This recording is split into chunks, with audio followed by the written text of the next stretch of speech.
Which side are you on, boys? Which side are you on? Which side are you on, boys? Which side are you on? Which side are you on, boys? Which side are you on? Which side are you on, boys? Which side are you on? Which side are you on, boys? Which side are you on? Which side are you on, boys? Which side are you on? Which side are you on, boys? Which side are you on? Which side are you on, boys? Which side are you on? Which side are you on, boys? Which side are you on? Which side are you on, boys? Which side are you on? For me, I think occupation is always about what people need. The discussion centred on what the tactics were going to be. And within that, there was a discussion of, well, why don't we just carry on working? The exact words working weren't used at that period. Why don't we just carry on working? During the sit-in, it wasn't that difficult because there was quite a few people that used Kinnan Park neighbourhood centre at that time who had a political background. So technically, I was a spokesperson, but at the end of the day, there was people who actually knew what we were taking on and what we were doing.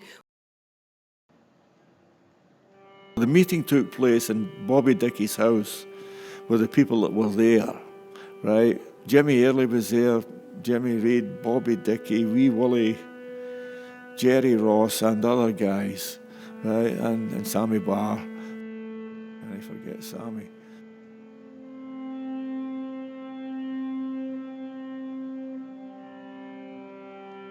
I have a lot of experience with the army that I realised could transfer into what the peace camp was doing. And the peace camp at the time, it was 85 to 95, was probably the most active that the camp had been. They managed to get thousands of people to come up for demonstrations and a whole range of things.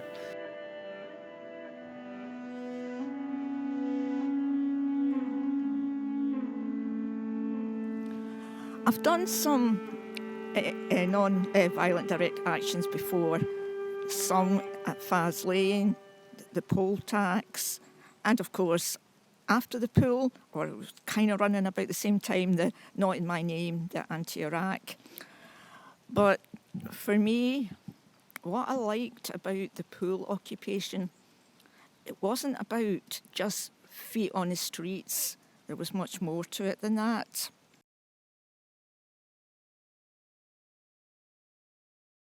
But at that point, there was a room in one of the little buildings that we referred to as the office, and it had lots of crusty old pages of lots of material, old peace camp propaganda from the 80s and 90s, and things from old campaigns, lots of leftover flyers.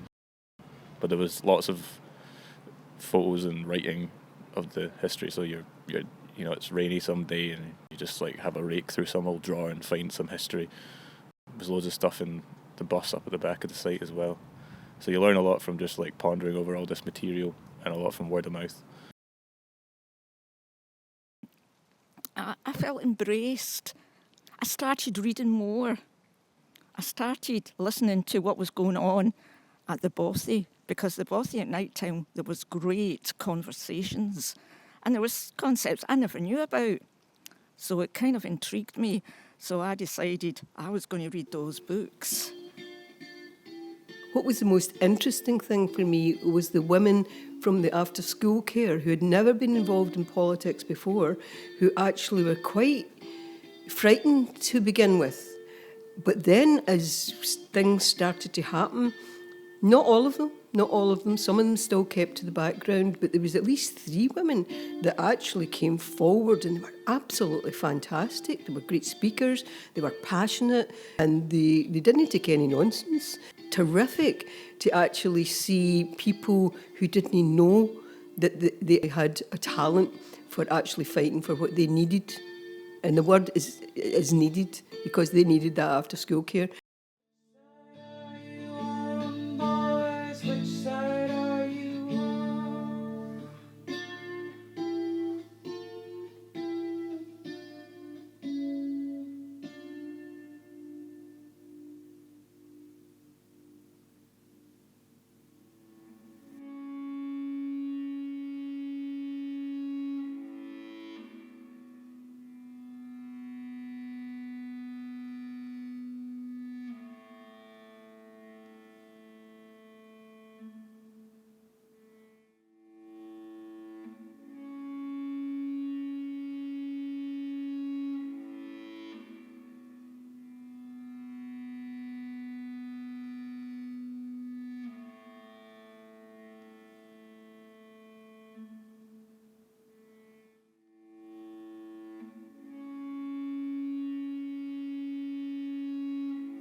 it was great they brought in the language of our wee pool, because it was kind of like, yeah, it is our wee pool. No matter where you come from, you were in Govanhill, and it was the Govanhill our wee pool. There was a communal caravan with a wood-burning stove. It had been altered just to have seating and you could cook in it. And that's where everybody was. I mainly just chopped wood and cooked. I wasn't ever up for getting arrested, managed to avoid that ever happening. And just all these different folk had different stories. Like these two women at Wounded Knee. That was a big Indian thing way back in the 70s where I think it was a massacre. And they went to, I think it was a Sundance. And just explaining that people could actually go and do this and be part of something and showing a bit of support and kind of solidarity as well. And it just felt, I don't know, like, this is the place that I should be just now. And I was there for 5 years. And I think that's what the pool had. It had that hearth. Now, at that time, I didn't know about those concepts. I was pretty kind of naive. But now, looking back, I began to see the importance of that type of protest. It's really about bringing people together. Which side are you on, boys? Which side are you on? Which side are you on, boys? Which side are you on?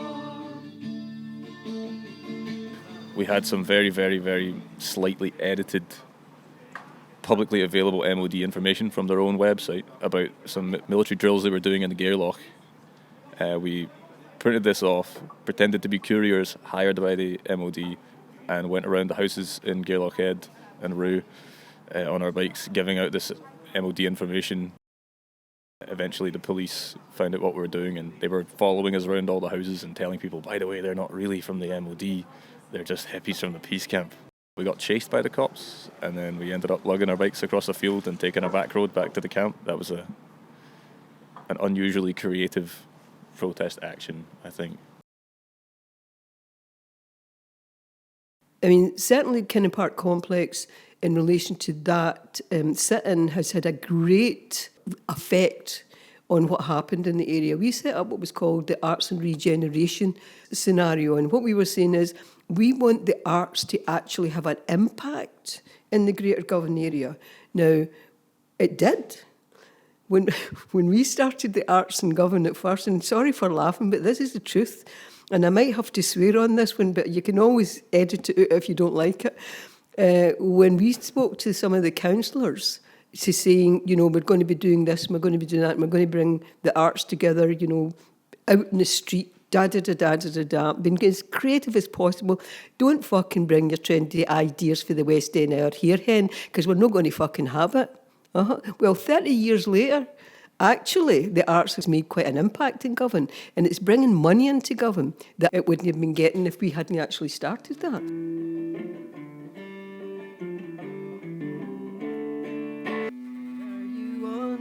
Which side are you on? Which side are you on? Which side are you on? Which side are you on?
One of the tricks of many tricks that the government and shipbuilders tried was the fact that they declared the company was going into liquidation when the government were on holiday. The John Brown's people were still working.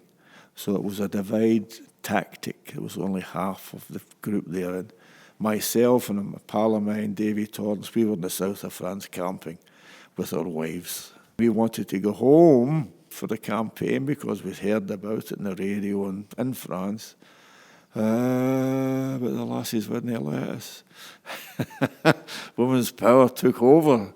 And we finished the holiday. It wouldn't have made much difference anyway. However, the meeting took place in Bobby Dickie's house with the people that were there.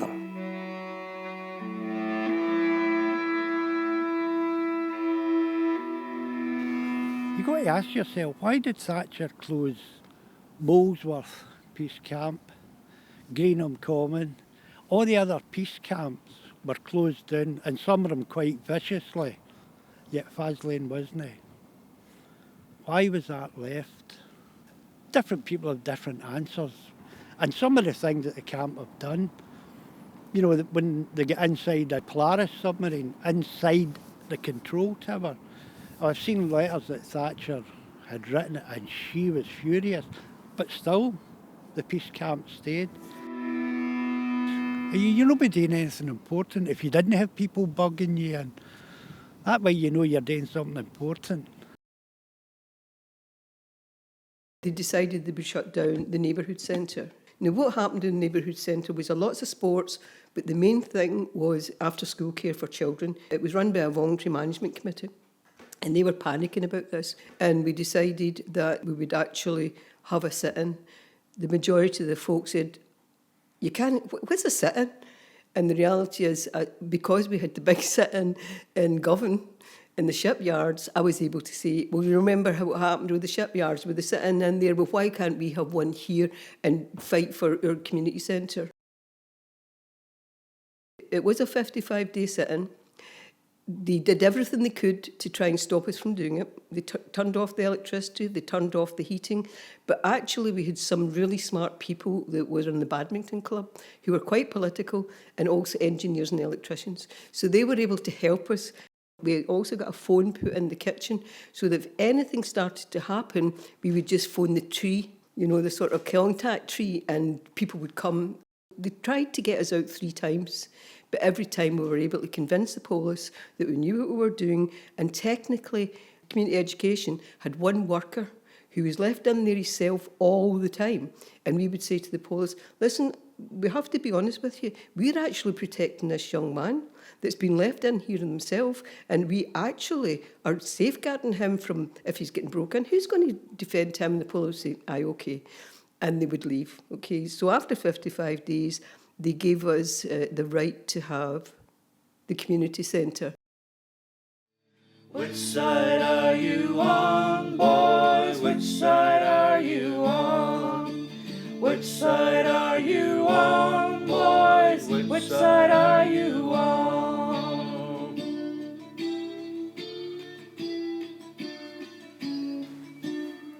Come all you good workers, good news to you. Whether it's squats or sites, my advice to anyone getting involved is don't neglect your mental health. If you've got a mate's house or your parents or a relative that you can go and visit and stay for a couple of nights every once in a while, go and do it. You don't need to give it absolutely everything because you'll just get burnt out, and there's a lot of mental health issues in the subculture. You can see it everywhere because people don't have a private space to retreat to. I suppose that's why I stopped it all, is because I did it way too hard without that concern for myself.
Trust.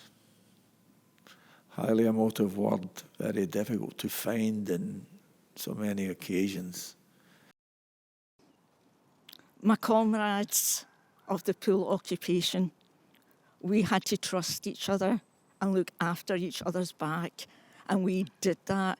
And everyone who was part of that occupation is still my buddy to this day. The UCS campaigners had it in abundance from the population and internationally. They trusted their leaders and they knew they were dealing with the real deal. There's got to be trust, especially when you're working in some protest movement that's getting a lot of publicity, because there's a lot of people are listening to the phones and that you're bugged and there's spies, and you've just got to trust the people running about you. When we were in the sit-in, there was no doubt that the people who were committed to it, they had your back all the time. We had people like Jim Kelman who would come down and really, really work hard at making sure that you got support mechanisms. We had people coming down for Easter House that was doing the same thing. We had folk that would be putting shopping through the windows for us, so there was kindness. And so you could trust people to come and help you out with that. Which side are you on? Which side are you on? There was a lot of trust attached to relying on them turning up for every shift without any compensation being available to them. So in that sense, the trust of people dedicating themselves to actually turning up for whatever was required was really, really good. Which side are you on, boys? Which side are you on? Which side are you on, boys? Which side are you on? Which side are you on, boys? Which side Belief. are you on? And my beliefs are the beliefs in society, humanity. That's my beliefs. My belief is not based on some amorphous statement. It's based on reality, what's tangible, what makes sense, what's cogent, understandable.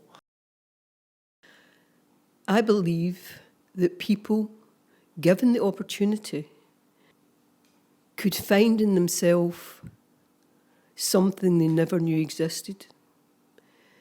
But because of the sort of structure of our societies, an awful lot of people never get the opportunity to even look into themselves because they're actually struggling to survive, both from maybe a mental health point of view or a physical point of view, or being made to feel that they're not worthy of anything, So it's about trying to do things that's about showing them that they can believe in themselves and that through that belief they can challenge other people's opinion of who they think they are. But it's really difficult sometimes to give people the confidence to do that. The belief that things will get better, that there is a step now of people coming together. I know it seems that, no, nothing will change, but I don't believe that. I see a flickering of light, and I have great belief in that. The power of people who's had enough.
Which side are you on?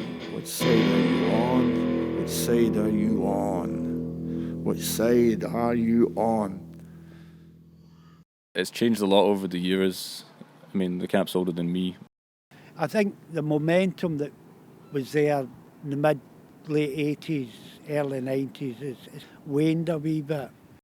Nuclear disarmament is, as a movement, has diminished hugely from its peak, which I think was in the 80s, and I feel like if it was ever going to work, it was going to be then.